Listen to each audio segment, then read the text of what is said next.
জামাল, উঠে পড়ো বাবা। জি আম্মু, উঠছি। এক গ্রামে জামাল ও তার মা থাকত। দরিদ্র হলেও তারা সুখে শান্তিতে বসবাস করত। তাড়াতাড়ি হাত মুখ ধুয়ে নাও। ঠিক আছে আম্মু।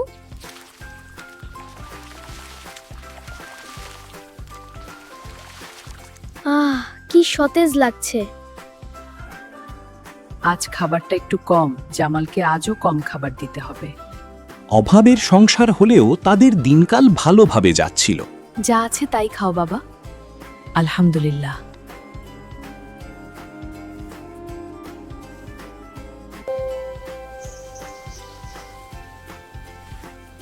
জামাল প্রতিদিন তার থেকে কিছু কিছু খাবার জমিয়ে অন্যদের গোপনে দান করত।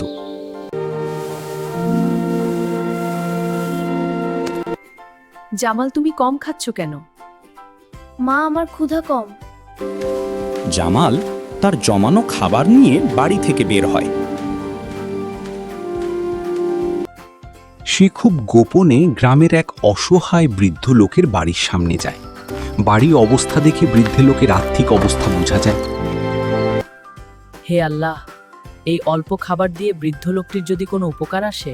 জামাল খুব যত্নের সাথে খাবার দরজার সামনে রেখে চলে আসে।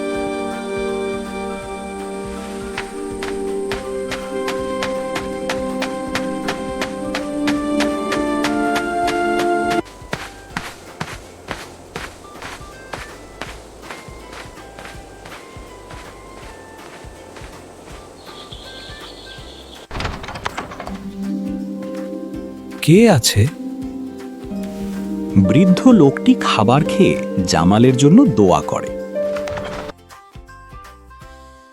আল্লাহ, তুমি যে খাবার দিয়েছে তাকে রহম করো। হে আল্লাহ, আমি শুধু আপনাকে খুশি করার জন্য কাজ করছি, আপনি কবুল করুন।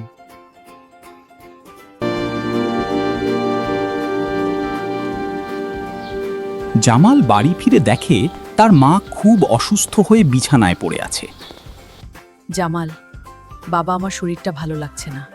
আম্মু, আপনি কি ঠিক আছেন? না বাবা, আমি দাঁড়াতে পারছি না। জামালের ঘরে কোনো টাকা পয়সা নাই। সে টাকার জন্য বিভিন্ন জনের কাছে যায়।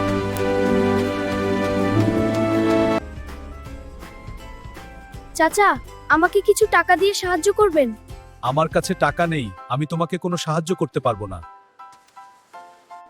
দোকানদার ভাই, আমাকে কিছু সবজি দেন। জি, নিন এই ভাই। দোকানে একজন ধনী লোক আসে।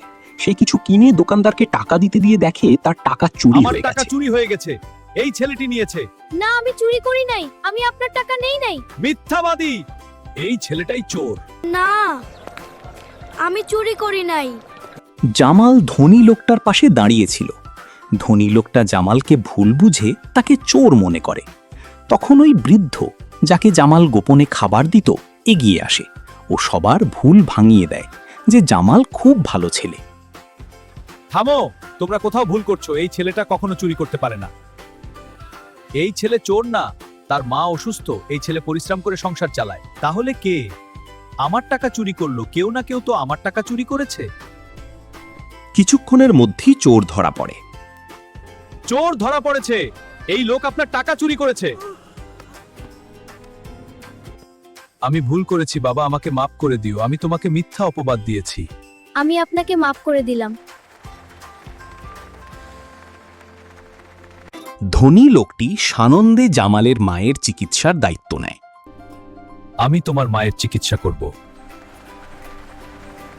লোকটি সালাম দিয়ে জামালদের ঘরে প্রবেশ করে। আপনার চিকিৎসা সকল দায়িত্ব আমি নিলাম। আল্লাহ আপনার সুস্থতা দান করুক। জামাল, তুমি এসেছো? হ্যাঁ মা, আমি এসেছি। তোমার হাত ধরে থাকতে আমার খুব ভালো লাগছে। আমি এখন ভালো আছি বাবা, এটা তোমার দানের ফল। আল্লাহ তার সাহায্য ওই ধনী লোকটার মাধ্যমে পাঠিয়েছেন।